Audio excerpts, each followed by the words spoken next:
Welcome back, the Channel 1 News Hour, and we have now delved into the matters handshake. You remember exactly a year ago, President Uhuru Kenyatta and former Prime Minister Raila Odinga shook the whole nation when they actually stood outside Harambee House, and the famous handshake was born. It's exactly 1 year since the famous handshake. And to delve into the matters handshake and more or less building bridges initiative, I'm joined by two gentlemen.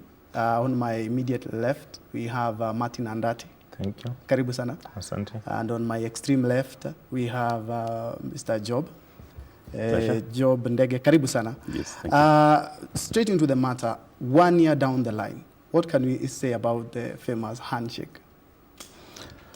I think we have moved quite some step. You know the background to the handshake. Yes. We had just had an election disputed. The second election where the opposition then boycotted. Yes. And then we had basically two leaders having different opinions what they want for the country. So one had his agenda for the country, which was basically a collapse into what is called the Big Four. One had his other agenda, which was electoral injustice. What do we do now as a people? So this was definitely going to take us to two different paths. And then, and both of these leaders had almost equal support. So thank God that something happened. And on that March 9th, they came out and told the nation that from today henceforth, we are going to move as one. But more than that, we have identified 9 issues, which in their wisdom were the issues that bedevil Kenya as a society, which they need to deal with. Yes. And from that moment on, it was agreed that this country only had one president, which is President Uhuru Kenyatta, and that amongst the other agendas that will be dealt with will include the Jubilee government's Big Four agenda. So now at least we have a common agenda between what was then the opposition and the Jubilee government. To me, that's progress. Mr. Martin, there were so many issues that were talked about, and Ndege has talked about 9 issues, but let's just focus on a few. They talked about promoting peace. The two leaders talked about security, fostering inclusivity. Has it been really achieved yet? You know, some of those issues will not be addressed. You know, they are not a microwave kind of solution. It takes time because, you know, the issues which made us fight in 2007 and 2008 have not been fully addressed. And that is what keeps on recurring, and that is what keeps on mutating. So until and unless we have the courage to address some of those issues, you know, even if you were to summarize what the real issues are, those issues were captured by Kofi Annan in 2007, 2008. And he talked, even the electoral justice Ndege is talking about. We had the Kriegler Commission, which told us what we need to do, which we didn't do. We had the TJRC report, which we were supposed to take to Parliament. To Parliament, it has been lying in Parliament. It has never been debated. So we had the Working Commission. So all these issues, if we were able to, and then we had some like the land equation, which has been addressed partly. So then we had youth unemployment. It has not been addressed. In fact, it's getting worse. Then you need to look at, if you talk about inclusivity, the latest example which doesn't make sense, look at the way the cabinet is structured. Is it the face of the country? The answer is a big no. Look at the latest appointments. You have Siaya County having 3 cabinet secretaries. We have Professor Magoha from GEM. He is going to be confirmed very soon. You have Raphael Tuju from Rarieda. You have Rachel Mamo from Bondo. Then you have Raila himself from Bondo. He's an AU minister. Then you have Orengo, lead of minority. Is that really inclusivity? So when you look at all those issues, and you know that is just one example I'm giving you. Look at even the cabinet slots on the Jubilee side. look at what communities are holding those positions.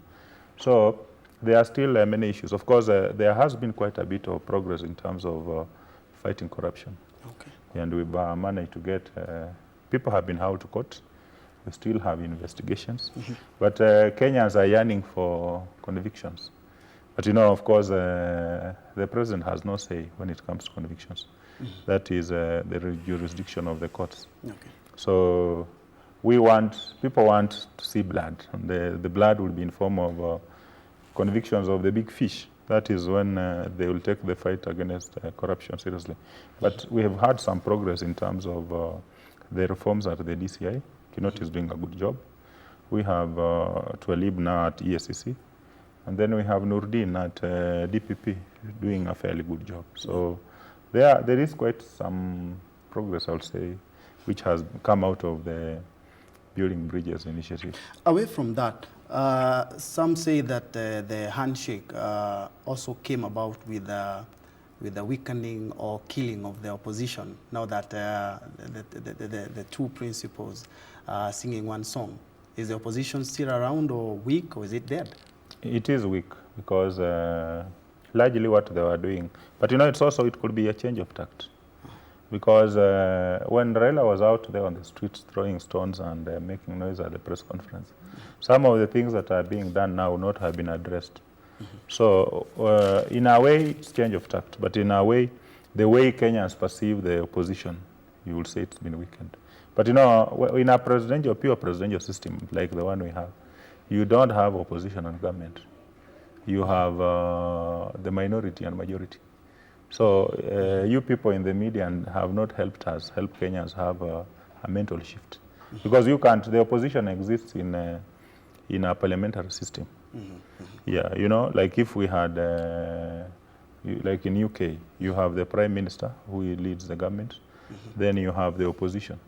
But in a pure presidential system, which is like American, have you ever heard of the opposition in America? So why do you tell us here that we don't have an opposition? When the model we've picked is American, which is pure presidential. Okay. So there's that misnomer. But by and large, the people who are supposed to be opposition, the entry of Raila weakened and Kalonzo now in the handshake completely weakened what is supposed to be the opposition. Is it the same case, Mr. Ndege? Yes, and I support Martin on the issue of the so-called opposition. It has been a big misnomer, using his words. We don't have it. In fact, what was supposed to be happening, which I think the handshake should help move forward, is Parliament should do its role. The role of Parliament is to check the executive. What in the parliamentary system is what the opposition does. Unfortunately, based on our structure and the fact that we, the public, plus our leaders, have not fully conceptualized the 2010 Constitution, those who are on the majority side think they're in government when they're in parliament, and those who are the minority side think they're in the opposition. But parliament as an institution, including the both majority and minority, should actually be checking the executive. And then that now becomes what could be equated to the opposition that we have known in the past. Perhaps we get a little bit deeper. Yes. The 14-member the building. BBI team. Yeah, the building bridges Bridges initiative. So far, I remember last year there was a petition that the building bridges initiative should not be there in the first place. It's unconstitutional.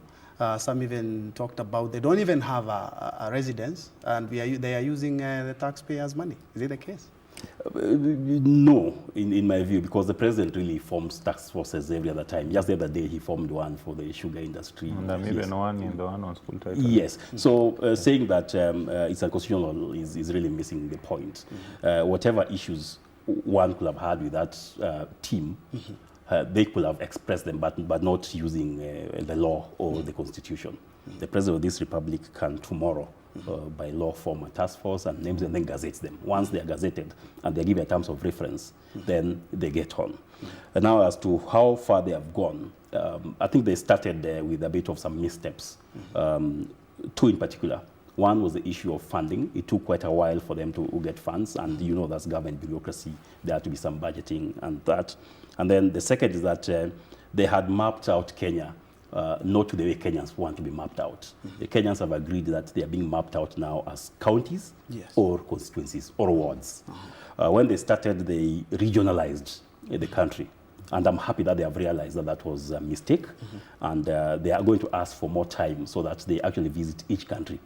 It's a bit difficult if, for instance, they come to my county and then you expect 3 other counties to trek to that center. People feel less Kenyans when they have to be forced to go into another county. And they have now sorted that out. And I'm sure that I read the other day that they have done now close to 29 or so. By the time the current term expires, and I'm sure it's going to be added, then they plan to visit all the 47 counties. And that will give them the impetus. And then that public participation that all Kenyans yearn for and which is in our constitution for them to collect the views that they are seeking. Well, Martin, you mentioned something on corruption, and the 2 gentlemen, they had talked about how they are going to work closely to fight corruption. In the spirit of the handshake, we've had both leaders talk about corruption and how it's bleeding Kenya.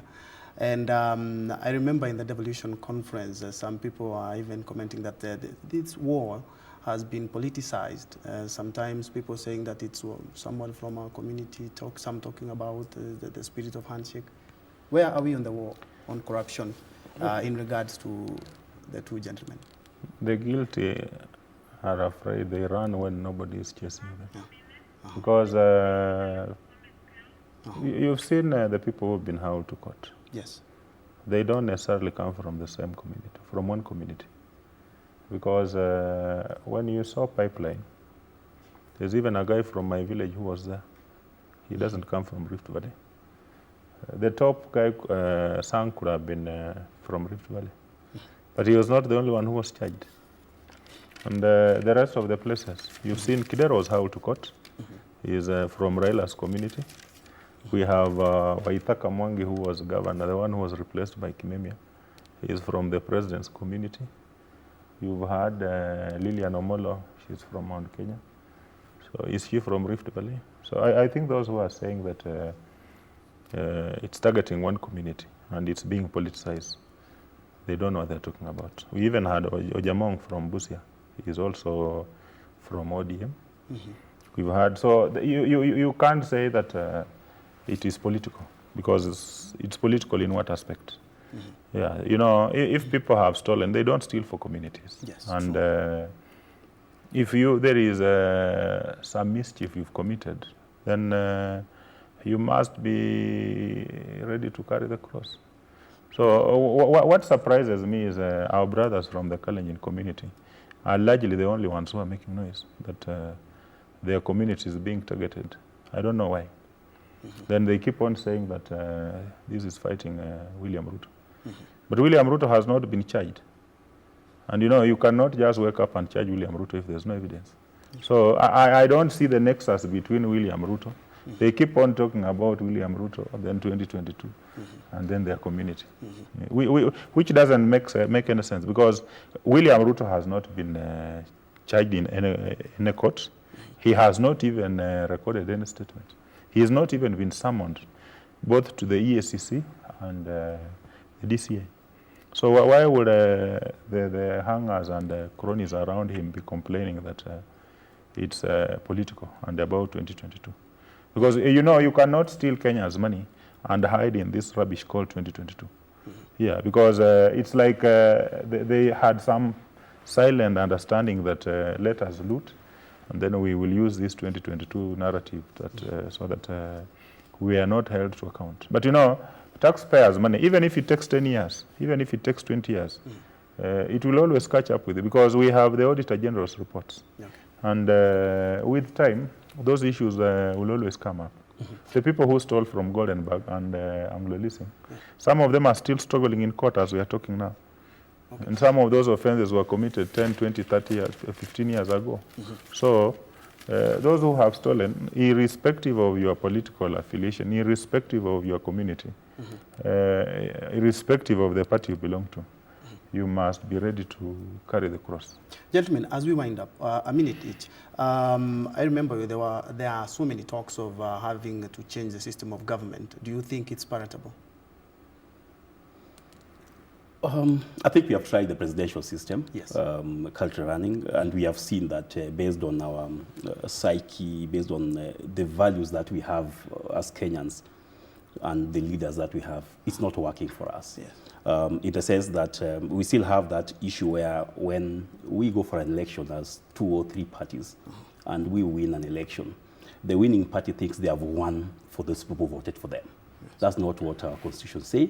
That's not what we need to live as a country. So one way of solving that is by seeing if we can tweak our electoral system and our governance structure to ensure that that doesn't happen. Okay. For instance, what the president talks about, and even Raila himself, one of the things that he has very strongly mentioned whenever he goes out and talks about the BBI is that never again should anyone feel left out of running this country. And never again should someone be an absolute ruler of others. There should be inclusion, and the person who loses should not feel like they have lost being in Kenya. They should feel like they're still in Kenya. So I support processes to amend such that we don't have those issues where leaders feel that they lead for their party or for their community, but rather for the whole Kenya. Guys, thanks so much. Thanks so much. I wish we had more time, but our time is up. But thanks so much for coming and looking at us. Just a sneak preview of the Handshake 1 year later. Thank you for watching Perspective. We will be right back with more news.